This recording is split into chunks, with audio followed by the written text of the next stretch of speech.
In a moment that left the room gasping, a sitting senator uttered 3 words that shook America.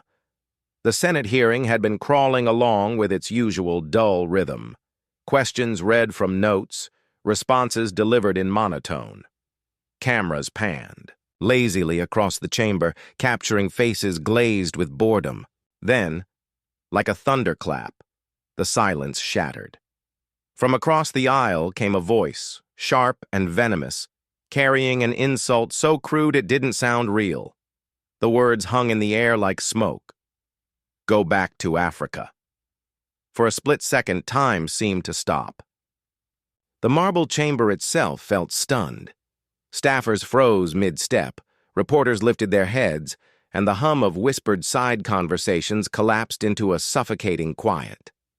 Those 3 words sliced deeper than policy disputes ever could. They dragged history's oldest ghosts into a place meant for the nation's highest ideals. It wasn't just the audacity of who said it. It was the implication behind it, echoing centuries of prejudice that millions had fought to bury. Across the room, Jasmine Crockett didn't flinch. Her eyes locked forward, steady and unyielding, even as others darted between her and the senator who hurled the insult. This wasn't just a jab at her. It was a jab at everyone who had ever been told they didn't belong in their own country. Gasps rippled, then silence hardened into anticipation. Every camera lens in the room trained on her face, waiting. Would she erupt in anger? Would she storm out? The nation held its breath. Social feeds lit up instantly. Phones buzzed as clips began uploading before the echo of the words even faded. The insult was already going viral, a scandal in real time. But no one in that room could have predicted what would happen next, because Crockett didn't reach for rage. She reached for something far more devastating, grace sharpened into steel, and with a calm that would send shockwaves across America, she prepared to respond. But what Jasmine Crockett said next flipped the entire narrative in just 30 seconds. The shock of those words wasn't confined to the chamber walls. It ricocheted into a nation already stretched taut by division. America has always wrestled with the question of who belongs and who decides. In that instant, the insult landed like a stone tossed into an already turbulent sea, rippling outward through a climate fraught with racial undertones and partisan bitterness. Millions watching online felt the sting personally. It wasn't just about one senator and one congresswoman. It was about every moment someone had been told they were less American, less worthy, because of where their ancestors came from or the color of their skin. That's why the room's silence felt so heavy. This wasn't a stray remark. It tapped into a wound older than the chamber itself. People remembered Charlottesville. They remembered chants at rallies, coded language that left them wondering if progress was an illusion. In that tense hearing, history and present collided. Every immigrant family, every person of color who had fought for dignity in a country they love, could see themselves in Jasmine Crockett. The stakes weren't abstract. They were personal. Crockett's calm stare across the chamber told its own story. She didn't avert her gaze, didn't fidget or retreat. Her composure was its own defiance. Cameras captured her expression, eyes unblinking, jaw steady, posture unbroken. That look wasn't just for the senator. It was for every viewer who had ever wondered if standing tall in the face of hate was enough. It was a silent promise that something seismic was about to happen. Outside the hearing, conversations ignited instantly. Commentators on cable news scrambled to fill airtime with outrage, while social media feeds seethed with disbelief. Hashtags formed, alliances sparked. People who had never heard of this hearing were suddenly glued to their screens. It mattered because it revealed a choice point for the country. Do we accept this kind of rhetoric as background noise, or do we confront it with moral clarity? And in that chamber, the weight wasn't just on Crockett's shoulders. Every senator and spectator felt the eyes of the nation. Would anyone else speak up? Would this moment dissolve into another viral clip forgotten by next week? Or would it become something more? A rallying cry that resonated far beyond politics. That's what made the tension electric. Nobody knew. What was certain was the collective hunger for a response that didn't just match the insult, but transcended it. People weren't looking for a shouting match. They were yearning for dignity to roar louder than hate. Crockett's stillness fed that anticipation. In her silence, viewers sensed strategy, not shock. She wasn't frozen. She was sharpening her moment. As the seconds dragged on, whispers floated through the chamber. Reporters leaned forward, phones poised. Somewhere, a gavel tapped nervously. The air felt brittle, like one word could shatter it. And then, Crockett drew a slow breath, her eyes never leaving the man across from her. Nobody could have predicted how she'd turn this insult into a rallying cry. Long before that shocking moment in the chamber, Mitt Romney had been a fixture of American political life. To his supporters, he was the polished businessman-turned-statesman, a man born into privilege, yet eager to wear the mantle of public service. But in the dramatized arc of this story, his privilege and pedigree become a double-edged sword. Raised in comfort, surrounded by the assurances that doors would always open for him, it's easy to imagine how confidence could curdle into condescension over decades in power. The halls of Congress are lined with portraits of men who never had to question their place. Romney's path seemed to fit neatly into that tradition. He came from wealth and influence, carrying a family name that opened doors in boardrooms and ballrooms alike. His political ascent was often framed as merit, yet the invisible safety net beneath him was always there. The contrast becomes important. Here, when you've never had to justify your belonging, it can become effortless to dismiss those who have. The dramatized villainy in this narrative is not about cartoonish malice, but the quieter, more insidious arrogance that power sometimes breeds. It's the belief that one's worldview is universal, that one's experience is the default against which all others must measure. Over the years, Romney's carefully groomed image has weathered its share of storms. He has delivered speeches championing inclusion and later backed policies critics claimed excluded. He has spoken of unity while standing with those who sow division. In the high-drama framing of this tale, these moments are not a laundry list of literal failings, but symbolic beats in a larger story. A man who often projected moral certainty while navigating the compromises of power. The audience doesn't need a catalog of quotes. They feel the tension between the image of dignity and the reality of privilege. Imagine the quiet whispers in Washington's back rooms, colleagues chuckling at his stiffness, aides rolling their eyes at yet another self-righteous monologue. None of that erases his accomplishments, but it paints a picture of someone insulated, someone who might not fully grasp the weight of words when they land on those without the same armor. In the world of this narrative, the alleged outburst is the culmination of that arc, the moment when entitlement and frustration boil over, revealing the fragility beneath the polish. And that is why, in this dramatized retelling, the audience begins to anticipate his fall. Not because they revel in schadenfreude, but because the story itself demands balance.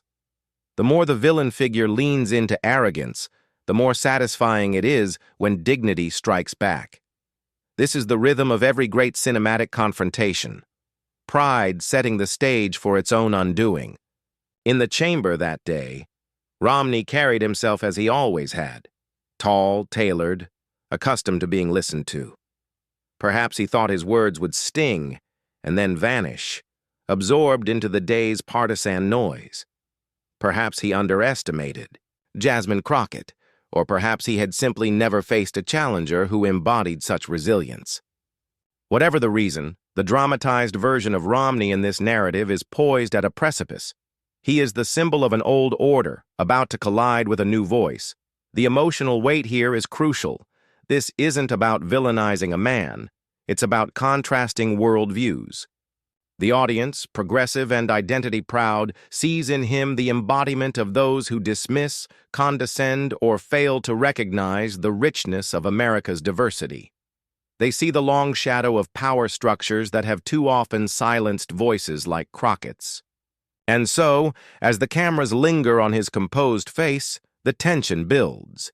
He has delivered his insult, confident in his position, unaware of how swiftly the narrative is about to flip. Because what makes a great dramatic reversal is not just the hero's strength, but the antagonist's blind spot. In this case, the blind spot is clear, assuming that the same old rhetoric could shame or silence. What he didn't know, what the entire country was about to witness, is that dignity and courage, when sharpened by lived experience, can cut deeper than any insult. The chamber buzzed softly as aides shifted, and the senator settled back in his chair, expression unreadable. Outside, the clip of his words was already spreading, but inside, the story was still unfolding. His moment of power felt absolute. He believed he controlled the narrative, that his voice carried the final say, but as cameras rolled, he had no idea the tables were about to turn. Long before Jasmine Crockett's name trended nationwide, she was simply Jasmine from Dallas, a girl who grew up watching her community wrestle with poverty, underfunded schools, and politicians who promised change but rarely delivered. Her story doesn't begin in the marble halls of Washington. It begins in neighborhoods where people know the value of $1 and the sting of being overlooked. She was raised in a family that prized education and grit, a home where love was abundant even when resources weren't. Her parents taught her early that dignity isn't something granted by others. It's something you carry even when the world tries to strip it away. As a student, she was the kid who stayed after class to tutor others, not because it earned her extra credit, but because she hated seeing people counted out. She learned to fight for herself in debate competitions and to fight for others when she took up activism in college. The courtroom would come later, but even then she was already practicing the art of giving voice to those ignored. She faced her share of skeptics, professors who questioned her ambition, peers who wondered if someone like her could make it in politics. But Crockett didn't just make it. She carried her community with her every step of the way. After law school, she chose the hard path. Instead of chasing lucrative corporate jobs, she returned home to become a civil rights attorney and public defender. Day after day, she sat across from clients who couldn't afford representation and who had been told the system wasn't built for them.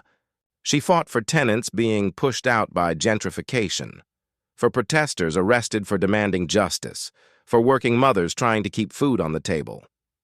These weren't glamorous cases. They were uphill battles, often thankless. But Crockett didn't measure success by headlines. She measured it by the relief in someone's eyes when they realized they weren't invisible. Every challenge hardened her resolve. She endured threats and online harassment for speaking out, yet she never backed down. When others told her to tone it down or wait her turn, she pressed forward anyway. That's what makes her calm under fire so extraordinary. It wasn't born in a vacuum. It was earned in the crucible of real struggle. By the time she ran for office, she wasn't just campaigning for votes. She was campaigning for every single person who had been dismissed as too small to matter. Her rise in politics wasn't fueled by money or insider connections. It was fueled by shoe-leather campaigning, by nights spent knocking on doors, by speeches delivered on street corners to crowds that sometimes numbered in the single digits. She looked people in the eye and told them their story mattered. And when she won, it wasn't just her victory. It was proof that courage can carry you into rooms built to exclude you. That's why the insult in that Senate hearing hit so hard for so many, because people knew her story. They knew she hadn't been handed a platform. She built it brick by brick. They knew she'd weathered storms far worse than words. And that day, as the cameras captured her poised and unshaken, those who knew her journey weren't surprised. They understood that her silence in that split second wasn't shock. It was calculation. She wasn't going to give the outburst the dignity of a flustered reaction. She had learned long ago that power feeds on spectacle. Instead, she let the weight of her life experiences gather, ready to be released with precision. This is the kind of strength you can't fake. It comes from watching your neighbors evicted and deciding to become a lawyer. It comes from standing in protest lines and refusing to move when police shout. It comes from losing battles and showing up anyway. Crockett's calm that day wasn't passive. It was active resistance, honed over years of choosing courage.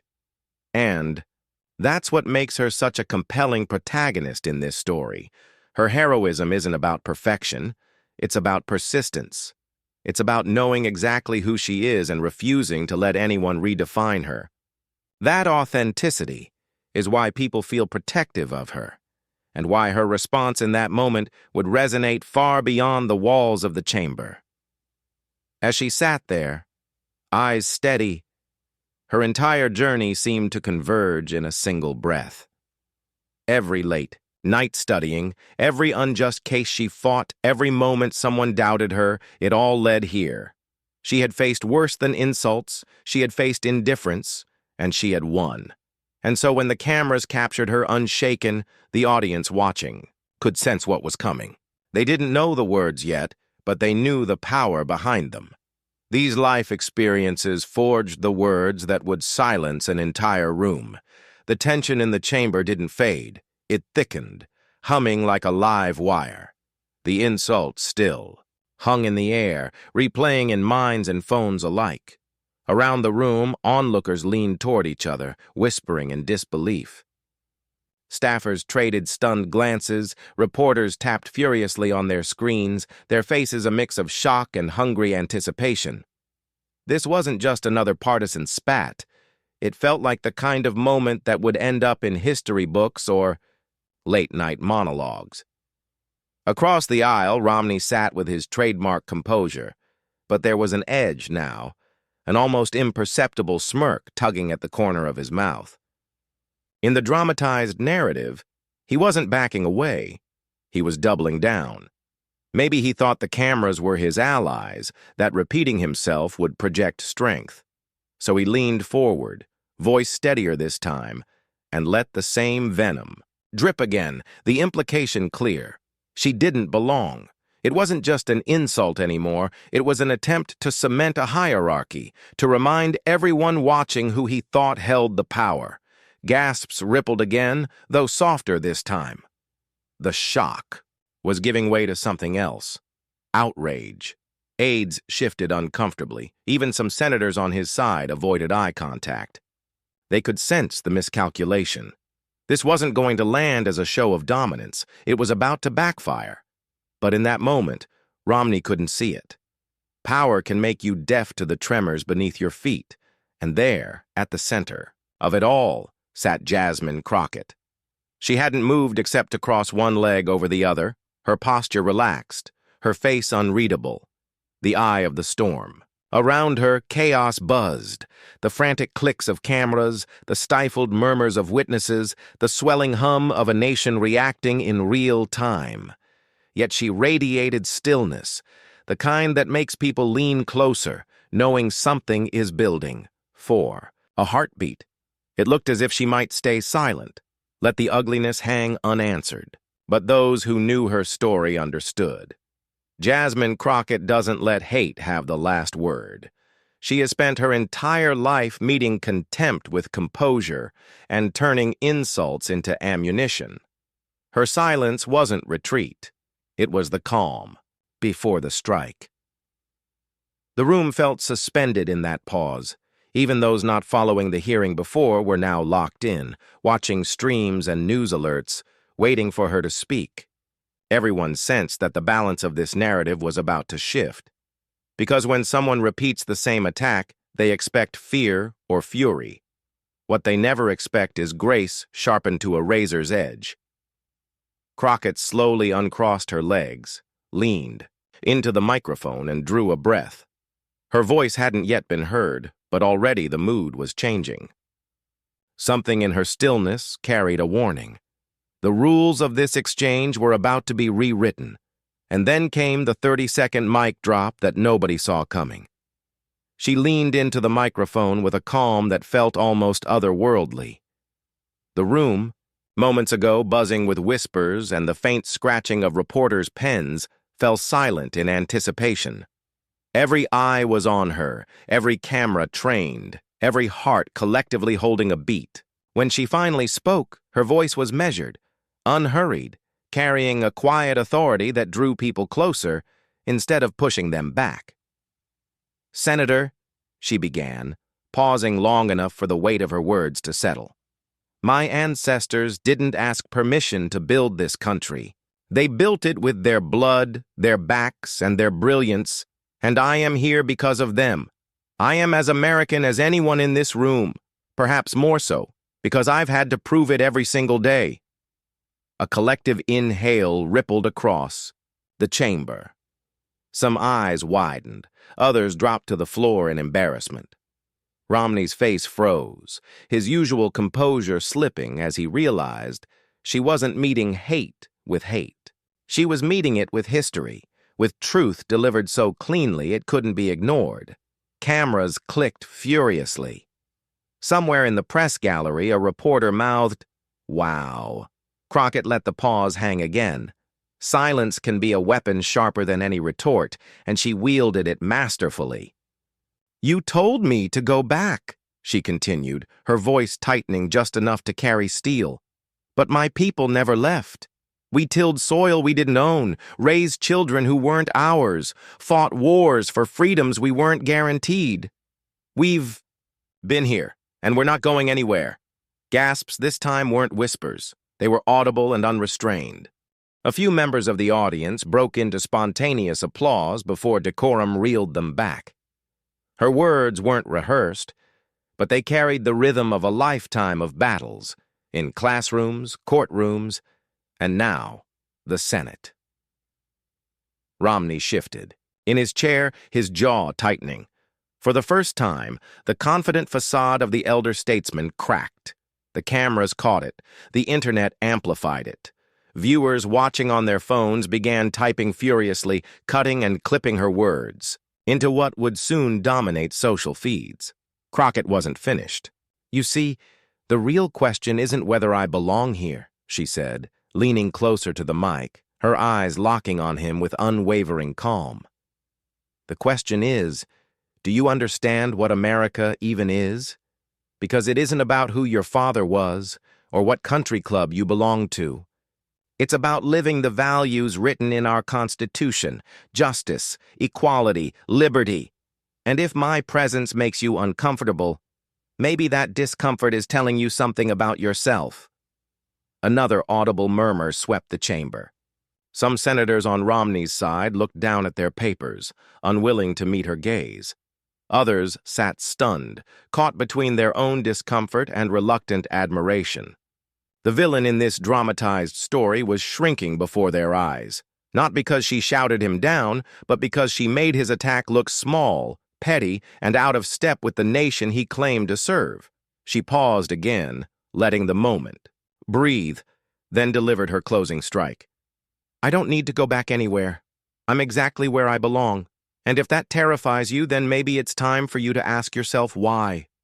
That was it. 30 seconds of clarity. Cutting. Deeper than any insult could. The silence afterward was deafening. No one moved. Even the air felt charged, as though the very walls understood they'd witnessed something bigger than politics. It wasn't just a clapback. It was a reclamation of space, a demand for respect without ever begging for it. And then, as if on cue, the room erupted, not chaotically, but with a restrained, respectful energy that made it even more powerful. Reporters began filing breathless dispatches. Clips hit social media seconds later, hashtags multiplying by the minute. Young activists shared her words alongside photos of their grandparents. Veterans of the civil rights movement nodded in pride as they watched. It wasn't just what she said. It was the way she said it. Calm, precise, unshakable. Romney sat back, his shoulders heavier now. In the narrative of this moment, his credibility wasn't merely dented, it was collapsing in real time. The outburst that had felt so commanding only minutes earlier now seemed like a relic, a brittle echo of a past America desperately trying to cling to its fading power. And as the cameras captured his reaction, a man confronted with the reality of his misstep, the audience felt the catharsis that comes when dignity triumphs over arrogance. Crockett didn't gloat. She didn't need to. She simply leaned back in her chair, her expression the same steady calm she had worn from the beginning. Her work was done. Her words would travel far beyond the chamber. They would become memes, speeches, and hashtags. They would be quoted in classrooms and on protest signs. They would live on precisely because they weren't just about her. They were about everyone who had ever been told to leave, to shrink, to silence themselves. This was her mic drop. No theatrics, no raised voice, just unassailable truth, delivered, with poise, and its impact would prove seismic. And then came the aftershocks. The moment her words hit the airwaves, the internet ignited like dry grass meeting a spark. Within minutes, clips of Jasmine Crockett's 30-second dismantling flooded every major platform. Hashtags erupted out of nowhere. Mash Crockett clapback, Das Dignity Speaks, We Belong Here. On Twitter, the clip was shared thousands of times in its first hour, each repost carrying a caption dripping with awe. "This is how you handle hate," one user wrote. 30 seconds that spoke for generations, another declared. The soundbite of her saying, "We've been here," and "We're not going anywhere," looped endlessly, stitched into TikToks and Instagram reels, accompanied by goosebump-inducing music tracks. Memes sprouted like wildfire, screenshots of Romney's stunned expression paired with Crockett's poised stare became the template for every power versus panic joke online. Even those who hadn't watched the hearing or followed politics suddenly knew her name. The clip crossed over into the cultural zeitgeist. Not just a political moment, but a pop cultural phenomenon. Teachers shared it with students, pastors, quoted it from pulpits, activists texted it to group chats with nothing but fire emojis. Then the celebrity reactions rolled in. Prominent actors and musicians with millions of followers chimed in, praising her courage. A Grammy-winning artist tweeted, "Jasmine Crockett just schooled America in 30 seconds. That's leadership." Late-night comedians riffed on the exchange, but their jokes carried admiration, not mockery. Even some unexpected voices from across the aisle acknowledged the power of her statement, noting that while they didn't always agree with her politics, they couldn't deny her composure or the truth in her words. Cable news lit up. Pundits replayed the footage with breathless commentary, marveling at how such a short response could overshadow an entire hearing. Panel discussions debated its broader implications. Was this a turning point for how America discusses race and belonging? Was this the moment a new generation of leaders truly claimed their space? Clips of civil rights veterans tearing up on live television as they listened to her words made the rounds online, lending even more gravity to what had already become an iconic cultural moment. Meanwhile, ordinary people found themselves reflecting on their own experiences. A young immigrant tweeted about being told to go back home as a child and how Crockett's words felt like justice delayed, but not denied. Parents posted videos of their kids watching her speech, saying they'd never seen them so inspired by politics. The ripple effects were everywhere, impossible to measure fully but impossible to ignore. And while social media churned with praise, there was also a quieter, deeper impact happening offline. Community organizers reported an uptick in volunteers and donations, citing Crockett's response as the spark. High school teachers assigned her speech for class discussions about civic courage. At kitchen tables across the country, families who had felt excluded or unseen suddenly felt validated in a way they hadn't before. Back in Washington, the senator at the center of the storm watched his reputation waver. For years, he had seemed untouchable, but now he was the subject of think pieces with headlines like, "The Moment Arrogance Met Its Match." The same cameras that once amplified his authority were now looping Crockett's calm takedown, the contrast in tone impossible to miss. It wasn't the volume of her words that made them powerful. It was their moral weight. And Jasmine? She didn't hold a press conference or grandstand about what happened. She simply went back to her work, letting her words speak for themselves. That restraint only added to the legend. It signaled that her response hadn't been a stunt. It was who she was, forged by every trial she'd faced before. As the days passed, the clip didn't fade. It gained new life with each share, each translation, each mention by someone with a platform. It became more than just a viral moment.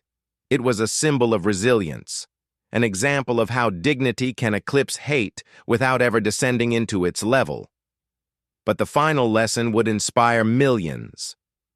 In the days that followed, the noise of outrage began to quiet, but the meaning of Jasmine Crockett's words only grew louder. People weren't just replaying the clip for the drama. They were replaying it for what it revealed about who we are and who we can be.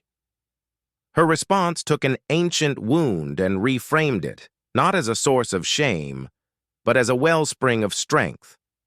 She reminded the nation that the measure of belonging isn't dictated by those who try to exclude. It's earned by those who contribute, love, and fight for the ideals that make America worth believing in. Crockett's words stood as a mirror to the country.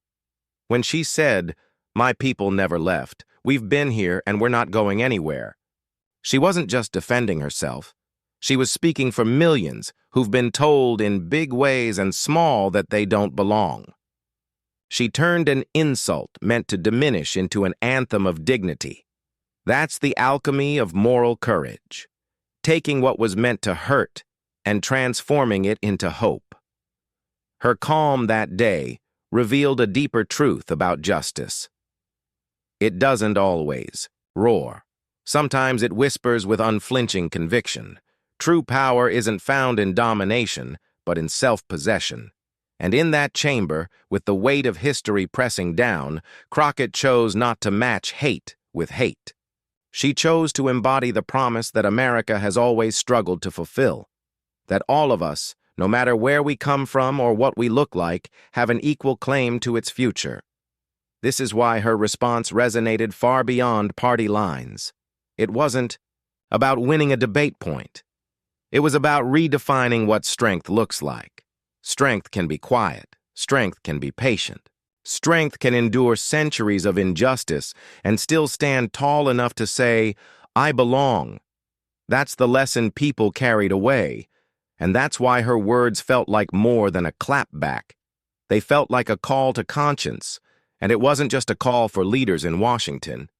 It was for all of us. Because dignity doesn't just live in speeches, it lives in everyday choices. It's in how we stand up for classmates who are bullied, how we defend a neighbor facing prejudice, how we challenge a relative's cruel joke at the dinner table. Crockett's response became a blueprint. Courage doesn't require a microphone or a camera, just the willingness to hold the line on humanity when it matters most. That is why her moment became a movement.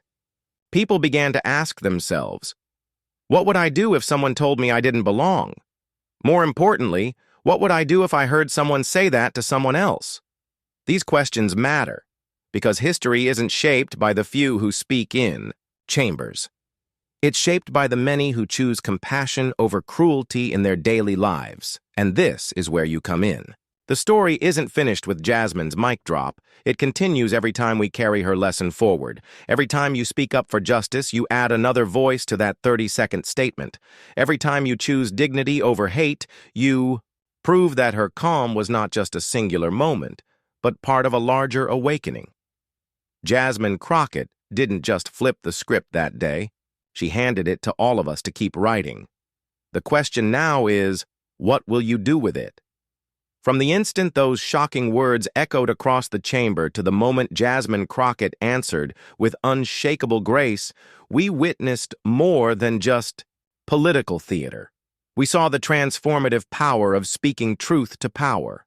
One insult meant to wound instead became a spark, igniting a conversation about who belongs, what America stands for, and why dignity will always outlast arrogance. That is the heart of the story, and it's why her 30-second response is still reverberating far beyond those Senate walls. It wasn't just about her. It was about every person who's ever been told they don't count.